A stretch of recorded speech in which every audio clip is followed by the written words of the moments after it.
ঠাকুরগাঁও ১ আসনের সর্বস্তরের জনগণ, আসসালামু আলাইকুম ওয়া রাহমাতুল্লাহি ওয়া বারাকাতুহু।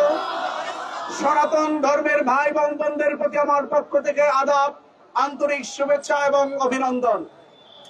সম্মানিত ভাই এবং বন্ধুগণ, আজকের এই গণমিছিল প্রমাণ করে আজ দাঁড়িপাল্লার যে মিছিল, এটি গণমিছিলে পরিণত হয়েছে, জনস্রোতে পরিণত হয়েছে এবং আগামী 12 তারিখে এই ঠাকুরগাঁও ব্যালট বিপ্লবের মধ্য দিয়ে দাঁড়িপাল্লা প্রতীক বিপুল ব্যবধানে বিজয় হবে ইনশাআল্লাহ। সম্মানিত ঠাকুরগাঁওবাসী, আর 2 দিন পরেই নির্বাচন।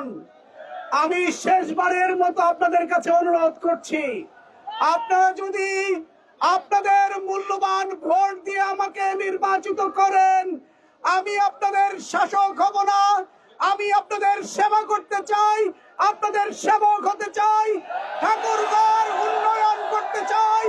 আগামীর প্রজন্মের জন্য আমাদের স্বপ্নের ঠাকুরগাঁও আমি বিনির্মাণ করতে চাই।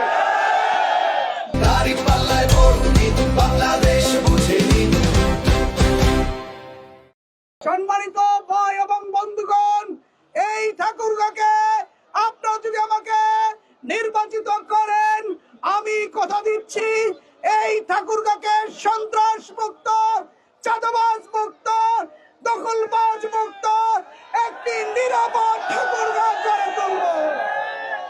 আজকে ঠাকুরগাঁওর যা প্রয়োজন, স্বাস্থ্য সেবার জন্য যে একটি আধুনিক মেডিকেল কলেজ হাসপাতাল প্রয়োজন, সেটি আমরা বিজয় হওয়ার পরে করব ইনশাআল্লাহ। শিক্ষা ব্যবস্থা, উচ্চ শিক্ষার জন্য একটি বিশ্ববিদ্যালয় প্রয়োজন।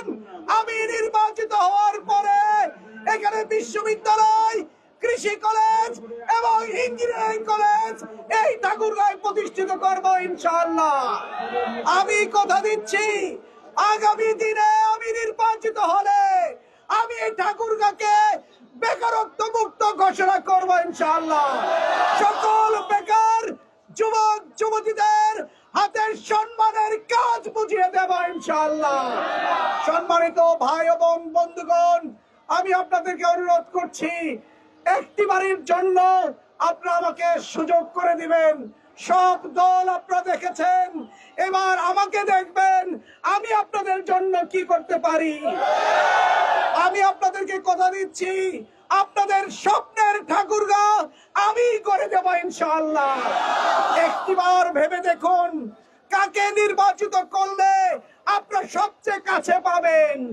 আপনি কাকে নির্বাচিত করলে নির্বাচিত এমপি আপনার কাছে চলে যাবে, আপনার মনের কথা বুঝবে, আপনার ঘরে চলে যাবে, আপনার পাড়ায় মহল্লায় গিয়ে আপনার খোঁজ খবর নিবে। আমার দৃঢ় বিশ্বাস, আমাকে আপনারা সেভাবেই পাবেন আগামী দিনে ইনশাআল্লাহ। আমি আপনাদের কাছে যেতে চাই, আপনাদের সুখে দুঃখের সাথী হতে চাই, আপনাদের বিপদ মুসিবতের আমি সাথী হতে চাই আপনাদের সাথে। আমি আপনাদেরকে ছেড়ে কখনো যাব না ইনশাআল্লাহ। সনাতন ধর্মের ভাই এবং বোনদেরকে বলবো, সনাতন ধর্মের ভাই এবং বোনেরা, আপনাদের উপরে যে জুলুম নির্যাতন হয়েছে 1.5 বছরে, আমি আপনাদেরকে কথা দিচ্ছি, আমি নির্বাচিত হওয়ার পরে আপনাদের নিরাপত্তা আরো জোরদার করা হবে। আপনাদের দায়িত্ব আমি নেব ইনশাআল্লাহ। কেউ আপনাদের চোখে চোখ রেখে কথা বলতে পারবে না। আপনাদের ধর্মীয় স্বাধীনতা নিশ্চিত হবে।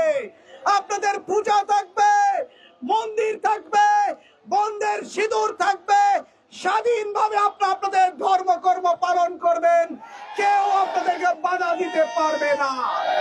আমি দেলোয়ার হোসেন আপনাদের ভাই হিসেবে আপনাদের সার্বিক নিরাপত্তার জন্য আমাকে আপনি আপনার পাশে পাবেন ইনশাআল্লাহ। তাই আসুন সম্মানিত ভাইরা আমার, আগামী 12 তারিখ যে নির্বাচন, জাতীয় নির্বাচন, সেই নির্বাচনে দাঁড়িপাল্লার প্রার্থী হিসেবে আমাকে একটি ভোট দিয়ে নির্বাচিত করে আপনাদের সেবা করার সুযোগ করে দিবেন। ঠাকুরগাঁওকে উন্নত, সমৃদ্ধ এবং নিরাপদ ঠাকুরগাঁওয়ে পরিণত করার জন্য আমাকে একটিবারের জন্য সুযোগ করে দিবেন। সবাইকে আগামী দিনে 12 তারিখে, 13 তারিখে বিজয় মিছিলের জন্য প্রস্তুত থাকার উদাত্ত আহ্বান জানিয়ে আমার বক্তব্য শেষ করছি।